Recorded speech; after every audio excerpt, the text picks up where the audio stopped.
প্রকল্প বাস্তবায়নে ব্যয় সংকোচনের নির্দেশ প্রধানমন্ত্রী তারেক রহমানের।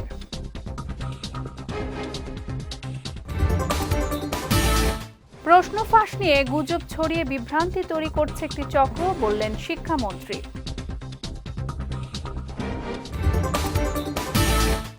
এবং মধ্যপ্রাচ্য যুদ্ধের জন্য জ্বালানি সংকট হয়েছে, এটা বিএনপির তৈরি নয়, মন্তব্য রিজভীর।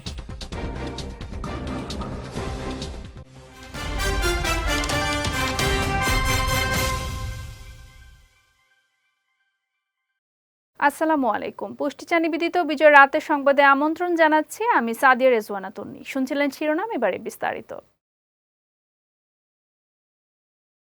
প্রকল্প গ্রহণ ও বাস্তবায়নের ক্ষেত্রে ব্যয় সংকোচন যৌক্তিকতা নিশ্চিতের নির্দেশনা দিয়েছেন প্রধানমন্ত্রী তারেক রহমান। একই সঙ্গে সরকারের নির্বাচনী অঙ্গীকার ও উন্নয়ন পরিকল্পনার সঙ্গে সামঞ্জস্য থাকতে হবে বলেও জানান তিনি। আজ সচিবালয়ে মন্ত্রিপরিষদ বিভাগের সভাকক্ষে প্রধানমন্ত্রী তারেক রহমানের সভাপতিত্বে অনুষ্ঠিত জাতীয় অর্থনৈতিক পরিষদের নির্বাহী কমিটির বৈঠক অনুষ্ঠিত হয়। বৈঠক শেষে সাংবাদিকদের অর্থ ও পরিকল্পনা মন্ত্রণালয়ের প্রতিমন্ত্রী মোহাম্মদ জোনায়েদ আব্দুর রহিম সাকি এসব কথা বলেন। প্রতিমন্ত্রী জোনায়েদ সাকি বলেন, আজকের বৈঠকে মোট 17টি প্রকল্প টেবিলে উপস্থিত হলেও এর মধ্যে 15টি প্রকল্প নিয়ে বিস্তারিত আলোচনা হয়েছে এবং অধিকাংশই শর্ত সাপেক্ষে অনুমোদন পেয়েছে।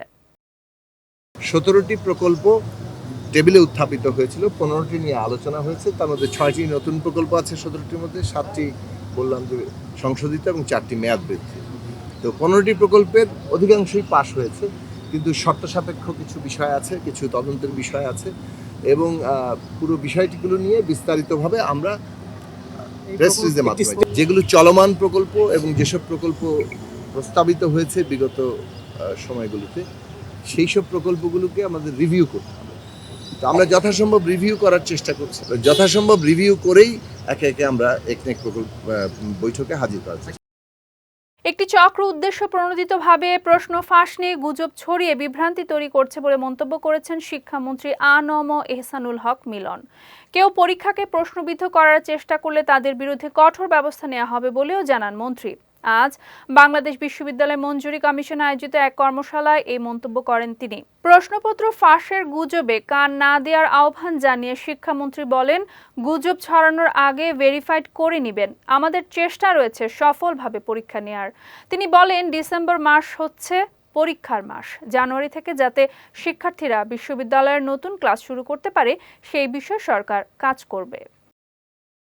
আমরাও সচেতন রয়েছি, আমরাও এগুলিকে দেখছি এবং আইনগত ব্যবস্থা আমরা নিচ্ছি, নেওয়া হয়েছে, নেওয়া হবে। তবে গুজব যেন না ছড়ায় সেই জন্য আপনাদের প্রতি আমার আহ্বান রইল। ডিসেম্বর মাস হচ্ছে পরীক্ষার মাস, সেই সময় সকল পরীক্ষাগুলো শেষ হতে হবে এবং সেই সাথে জানুয়ারি থেকে নতুন ক্লাস শুরু হতে হবে, যেন কোনো ওয়েটিং টাইম না থাকে।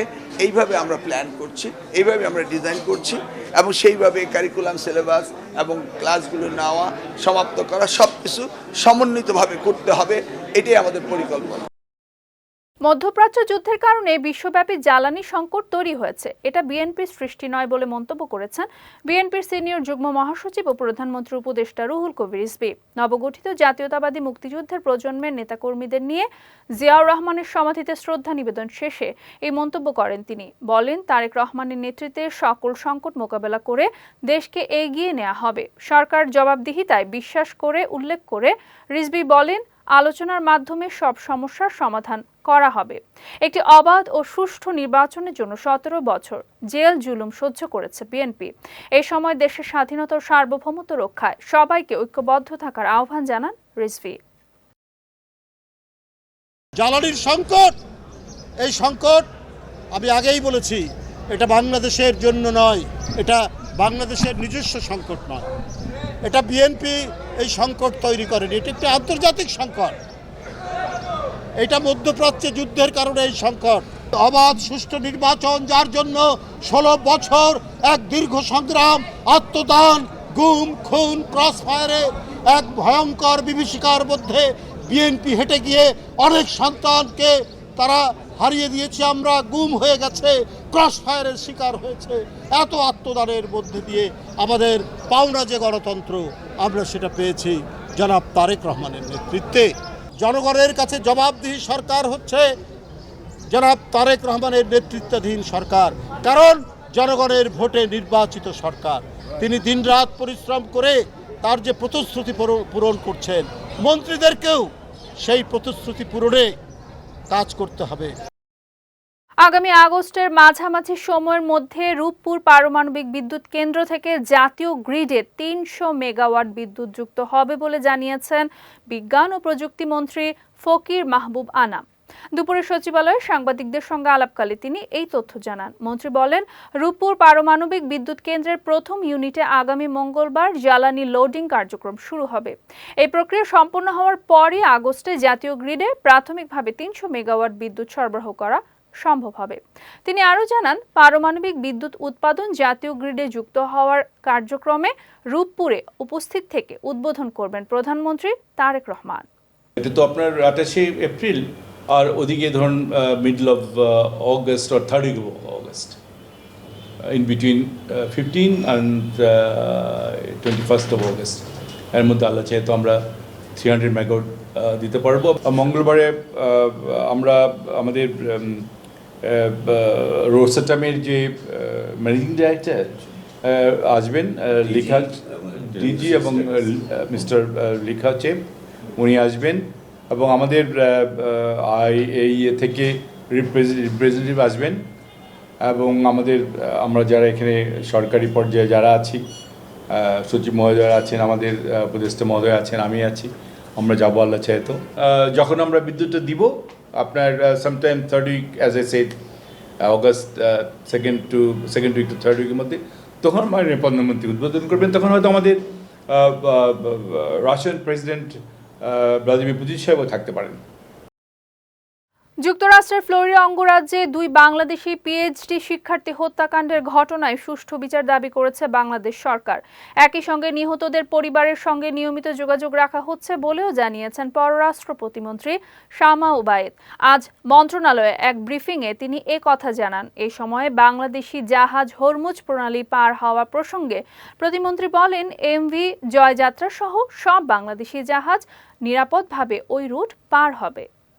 ছেলেটির ডেড বডি পাওয়া গেছে, আরেকজনের ডেড বডি এখনো পাওয়া যায়নি, যেটা আমরা শুনেছি।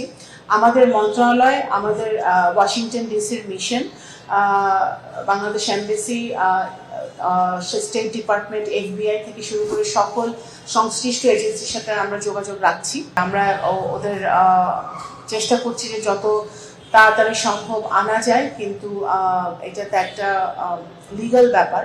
তো সেই জায়গাটায় আমরা যুক্তরাষ্ট্রের সকল স্টেক হোল্ডারদের সাথে আমরা গভীরভাবে যোগাযোগ রাখছি। আমরা দাবি করব বাংলাদেশ থেকে এবং মন্ত্রণালয় থেকে যাতে যুক্তরাষ্ট্র এর ইনভেস্টিগেশনটা ভালো মতো করে, দ্রুততার সাথে করে, এবং যারা এই নৃশংস ঘটনা ঘটিয়েছে সেটা বের করে যেন তাদেরকে বিচারের আওতায় আনা হয়, সেটা অবশ্যই আমি চাবো। কয়েকদিনের তীব্র তাপদাহের পর অবশেষে ঢাকায় স্বস্তির বৃষ্টি নেমেছে, যা শহরবাসীকে প্রচণ্ড গরম থেকে স্বস্তি দিয়েছে। বিকেল 4টার পর ঢাকার বিভিন্ন এলাকায় হালকা বৃষ্টি শুরু হয়, সঙ্গে দমকা বাতাস।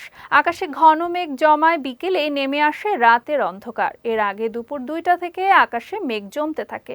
এদিকে দীর্ঘ প্রতীক্ষিত শীতল হাওয়া ও পরিবেশের তাপমাত্রা কমে যাওয়ায় জনজীবনে স্বস্তি ফিরেছে। বৃষ্টিতে তাপমাত্রা 1 থেকে 2 ডিগ্রি সেলসিয়াস কমতে পারে বলে জানিয়েছে আবহাওয়া অফিস। এবারে পুষ্টি চিনিগুড়া চাল নিবেদিত জেলার সংবাদ।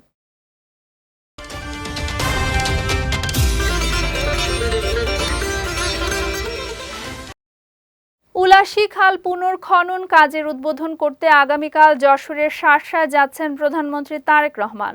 তারই আগমনকে কেন্দ্র করে শার্শায় এখন সাজ রব। 1976 সালের 1 নভেম্বর শহীদ প্রেসিডেন্ট জিয়াউর রহমান নিজ হাতে শার্শা উপজেলার বেতনা নদীর সংযোগ উলাশী যদুনাথপুরে প্রায় 4.5 কিলোমিটার খাল খননের উদ্বোধন করেছিলেন। 5 দশক পর বাবার দেখানো পথে হাঁটছেন বর্তমান প্রধানমন্ত্রী তারেক রহমান। সেই উলাশী যদুনাথপুর খাল পুনর্খনন কাজের উদ্বোধন করবেন তিনি, পাশাপাশি আরও কিছু কর্মসূচিতে অংশ নেবেন তিনি। এদিকে উপজেলা নির্বাহী কর্মকর্তা ফজলে ওয়াহিদ জানান, প্রধানমন্ত্রীর আগমন উপলক্ষে সব ধরনের প্রস্তুতি প্রায় শেষ পর্যায়ে। নির্ধারিত সময়সূচি অনুযায়ী সবকিছু সম্পন্ন করতে সংশ্লিষ্ট সকল বিভাগ সমন্বিতভাবে কাজ করছে বলেও জানিয়েছেন তিনি। আগামীকাল আমাদের মাননীয় প্রধানমন্ত্রী আসতেছেন এবং প্রথম প্রোগ্রাম হচ্ছে যে আমাদের উলসী খালে উনি পুনঃখনন উদ্বোধন করবেন। তো উদ্বোধনী স্পটে মোটামুটি আমাদের প্রিপারেশনের কাজ সম্পন্ন। পাবনায় 5টি দেশি বিদেশি আগ্নেয়াস্ত্র, 40 রাউন্ড গুলি ও অস্ত্র তৈরির সরঞ্জাম সহ 3 জনকে আটক করেছে ডিবি পুলিশ। বিকেলে এক সংবাদ সম্মেলনে এই তথ্য জানান পুলিশ সুপার আনোয়ার জাহিদ। তিনি বলেন, গোপন সংবাদের ভিত্তিতে গতকাল দুপুরে পাবনা সদর উপজেলা গয়েশপুর কুমিল্লি এলাকায় আফজালের বাড়িতে অভিযান চালিয়ে একটি 2 নলা বন্দুক এবং 2টি বিদেশি পিস্তল ও 4 রাউন্ড গুলি সহ একজনকে আটক করে। পরে তার দেয়া তথ্য মোতাবেক পৌর এলাকার রূপকথা রোহান মার্কেটে অস্ত্র তৈরি সরঞ্জাম উদ্ধার করা হয়। এছাড়াও পৃথক পৃথক 2টি অভিযানে 2 জনকে আটক করে ডিবি পুলিশ। আমরা শহরের গয়েশপুর ইউনিয়ন, চত্বরাপুর সহ পৌরসভার একটা অংশে বিভিন্নখানে বিভিন্ন স্পেসিফিক তথ্যের প্রেক্ষিতে অভিযান পরিচালনা করে আমরা 3 জনকে গ্রেপ্তার করতে সক্ষম হই। তাদের পজিশনে আমরা কয়েকটা অস্ত্র উদ্ধার করি। আপনারা এখানে ছবি দেখেছেন। ডিবির টিম এখানকার স্থানীয় আইনশৃঙ্খলা এবং মানুষের কনফিডেন্স বিল্ড আপ, যাতে অবৈধভাবে কেউ এই মানে ভীতিকর পরিবেশ সৃষ্টি না করতে পারে, এর ধারাবাহিকতা আমরা এইসব অপারেশন চালাচ্ছি। এর মাধ্যমে আমরা অপরাধীদের যেরকম গ্রেপ্তার করছি এবং তাদের দেখানোর মতো এবং তাদের মাধ্যমে আমরা বিভিন্ন স্থান থেকে, তাদের পজিশন থেকে আমরা এসব অস্ত্র উদ্ধার করছি।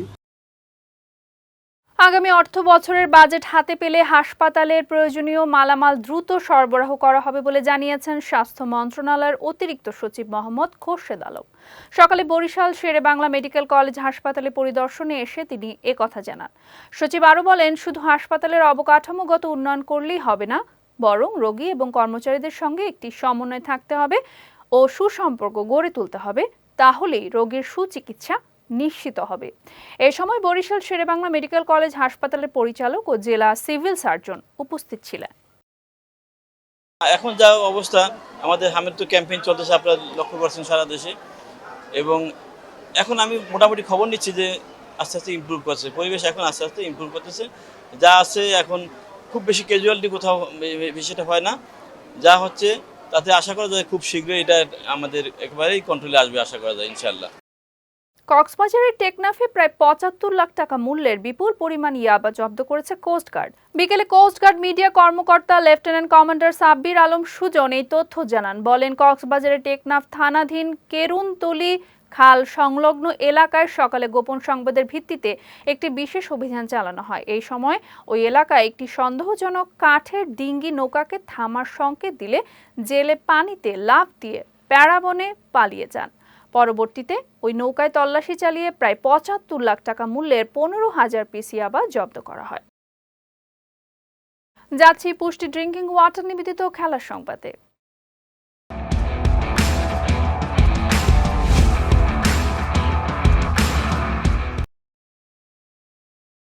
সময়ের পরিক্রমায় টি-20 ক্রিকেটে আমূল পরিবর্তন এসেছে। ব্যাটিং এবং বোলিংয়ে আগ্রাসী মনোভাবই যেন এই ফরম্যাটে এখন মূল কথা।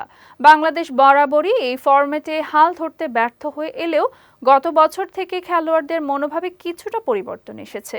এরই ধারাবাহিকতায় লিটন দাসের বর্তমান দলটা আগের চেয়ে অনেকটাই বেশি আগ্রাসী। লিটন নিজেও বর্তমান দলকে ভারসাম্যপূর্ণ মনে করেন। আগামীকাল সিরিজের প্রথম টি-20তে নিউজিল্যান্ডের বিপক্ষে মাঠে নামার আগে আজ এক সংবাদ সম্মেলনে এমনটাই জানান লিটন। দলের অবস্থা নিয়ে তিনি বলেন, আমাদের এই দলে জেনুইন 6টা ব্যাটার সব সময় খেলে। রিশাদ এবং শেখ মেহেদি দুজনেই ব্যাটিং করতে পারে। পেস বোলারদের ভিতরে সাকিব রয়েছে ও সাইফুদ্দিন। সব মিলিয়ে দলকে আমার কাছে একটি ভারসাম্যপূর্ণ দল বলে মনে হয়। রিয়াল বেতিসের বিপক্ষে ড্র করে রিয়াল মাদ্রিদ যে কেবল লা লিগার শিরোপা দৌড় থেকে ছিটকে গেছে তাই নয়, ক্লাব ও ফ্রান্স জাতীয় দলের জন্য বড় দুশ্চিন্তার কারণ হয়ে দাঁড়িয়েছেন কিলিয়ান এমবাপ্পে।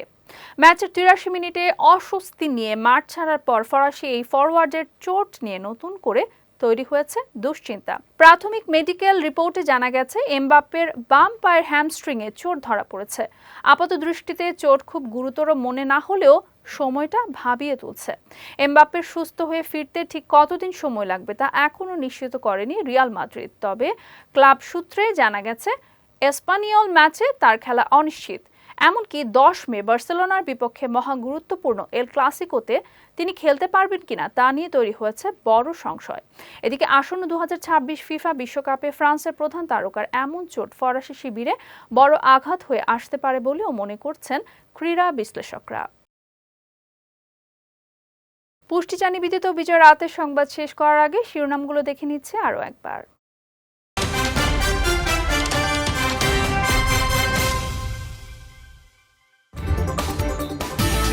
প্রকল্প বাস্তবায়নে ব্যয় সংকোচনের নির্দেশ প্রধানমন্ত্রী তারেক রহমানের।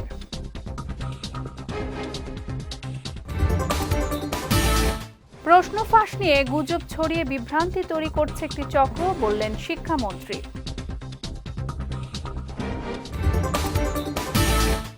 এবং মধ্যপ্রাচ্য যুদ্ধের জন্য জ্বালানি সংকট হয়েছে, এটা বিএনপির তৈরি নয়, মন্তব্য রিজভীর।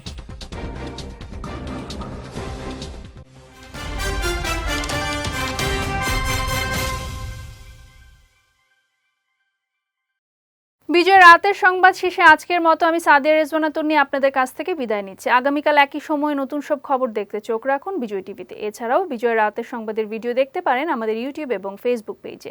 আমাদের ইউটিউব হলো youtube.com/bijytvofficial এবং আমাদের ফেসবুক পেজ হলো facebook.com/bijytvlimited। এতক্ষণ সঙ্গে থাকার জন্য ধন্যবাদ সবাইকে।